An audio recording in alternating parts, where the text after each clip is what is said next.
আজকে বানিয়ে নিচ্ছি একটা দারুণ মজাদার স্ন্যাক্সের রেসিপি।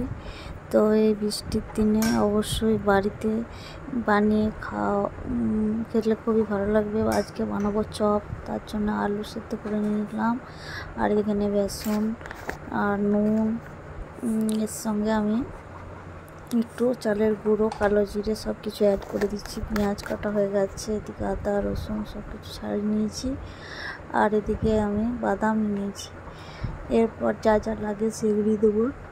বেসনটা প্রথম ফাটিয়ে রেখে দেবো, কারণ একটু ভিজলে ভালো হবে।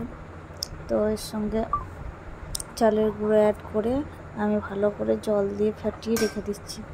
তো তারপরে অবশ্যই আলুটাকে সেদ্ধ করে নুন দিয়ে মেখে রেখে দিয়েছি। এতে আমি এবার একে একে মশলাগুলো দেবো।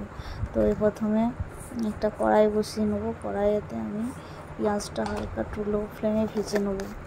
তো সব কিছু উপকরণ রেডি হয়ে গেছে, আর বাদামগুলো ভেজেতে দিয়ে দেবো। আর একটা আমি ভাজা মশলা অ্যাড করব, সেটাও তোমাদের সাথে শেয়ার করে নেব। তো এখানে আমি কড়াইয়ে 5 ফোড়ন, শুকনো লঙ্কা, গোটা জিরে আর মেথি পাতা সব কিছু দিয়ে একটা হালকা করে নেড়ে নিয়ে আমি ভেজে গুঁড়িয়ে নিয়েছি। বাদামও ভেজে নিয়ে গুঁড়িয়ে দেবো। আর এদিকে দেখো আমি মিডিয়াম টু লো হিটে পেঁয়াজগুলো ভেজে নিচ্ছি। আদা রসুনটা আমি হাফ বাটা করে, মানে অর্ধেক করে ভেজে আমি দিয়ে দেবো।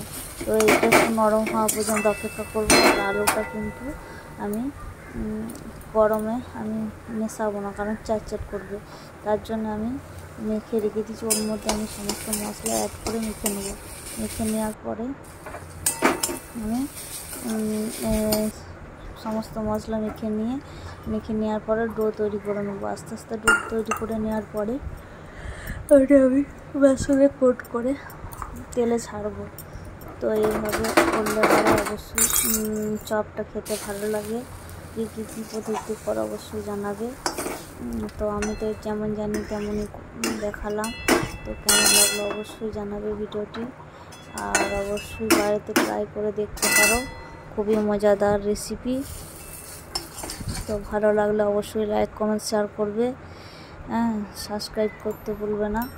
তো আজকের মতো ভিডিওটা এখানেই, চলে আসবো নেক্সট কোনো ভিডিও, ব্লগ ভিডিও বা রান্নার ভিডিও বা টিপস নিয়ে। তো আর আমি দেখানোর স্বার্থে একটু ডোগুলো কেমন করে করছি সেটাও দেখিয়ে দিচ্ছি, কারণ এক হাতে ভিডিও এক হাতে করা।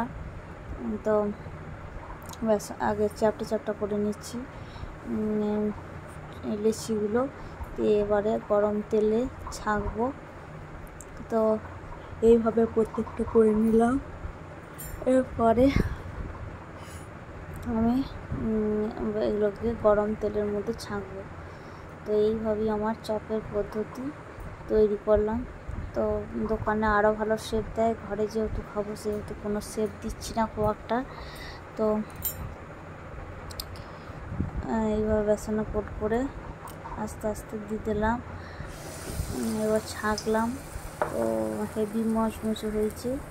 তো চালের গুঁড়ো দেওয়ার কারণে, তো চালের গুঁড়ো কারা কারা বেসনে অ্যাড করা অবশ্যই জানাবে। তো আমি এখানে খাবার সোডা দিই নাই, খাবার সোডা কিন্তু যত হোক তেল টানে খুব, কিন্তু এখানে চালের গুঁড়োটা দেওয়াতে কোনো তেল খুব একটা টানছে না, খুব ভালো হয়েছে। আর এমনি ক্রাঞ্চিও হয়েছে, খুব ভালোই মচমচে। তো কেমন হয়েছে অবশ্যই জানাবে ভিডিওটা, আর চপগুলোর প্রসেসটা কেমন হয়েছে অবশ্যই বাড়িতে বানানোর চেষ্টা করবে। আর আমি যেমন করলাম, ধন্যবাদ। এখানেই ভিডিওটা।